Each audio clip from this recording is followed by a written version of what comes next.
Hi friends, இந்த வீடியோவில் என்ன தெரிஞ்சுக்க போகிறீங்கன்னா, பெண்களுக்கு பயனுள்ள சில அழகு குறிப்புகள் தான் பார்க்க போகிறோம். வீடியோக்குள்ளே போகிறதுக்கு முன்னாடி எங்கள் சேனலை இப்போ தான் நீங்கள் ஃபஸ்ட் டைம் பார்க்குறீங்கன்னா, சப்ஸ்கிரைப் பட்டனை கிளிக் பண்ணிக்கோங்க. கூடவே அந்த பெல் பட்டனை கிளிக் பண்ணிக்கோங்க.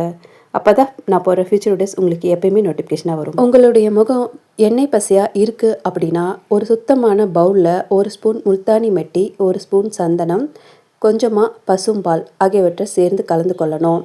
இந்த கலவையில் சருமத்தில் அப்ளை செய்து ஒரு 20 மினிட்ஸ் அப்படியே விட்டுட்டு நல்லா ஒரு கோல்டு வாட்டரில் நீங்கள் கழுவணும். இந்த மாதிரி வாரத்திற்கு 2 முறை செய்தாவே உங்களுடைய எண்ணெய் பசை நீங்கி சருமம் பளபளக்கும். தினமுமே நம்ம சாப்பாடு செய்வோம். அப்போ அந்த அரிசி கழுவோம் இல்லையா, அந்த தண்ணீரில் நீங்கள் தினமும் முகம் கழுவிட்டு வரணும்.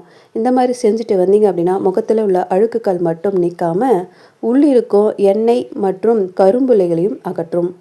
வெளிர்காயை ரவுண்டாக கட் பண்ணி அதை உங்கள் கண்களில் மேலே சிறிது நேரம் வச்சுருக்கணும். அப்போ நீங்கள் அமைதியாக உட்கார்ந்துருக்கணும்.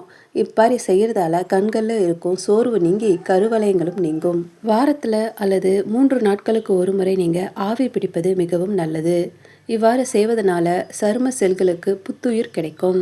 நீங்கள் பார்லர் போய் ஃபேஸ் பேக் போடுறதை விட உங்களுடைய வீட்லேயே நீங்கள் பழங்களை வச்சு ஃபேஸ் பேக் போடலாம். அதிலும் மாம்பழம், பப்பாளி, எலுமிச்சை, திராட்சை, ஸ்ட்ராபெரி போன்றவற்றை வைத்து நீங்கள் மாஸ்க் போடுவதற்கு சிறந்த பலன்கள் உங்களுக்கு கிடைக்கும்.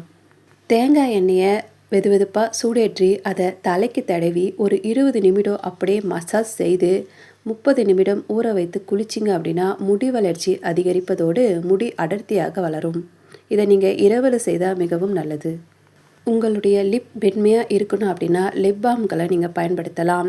நெய்யை தடவி வந்தாலும் உதடுகளில் வெடிப்புகள் ஏற்படாமல் தடுக்க முடியும்.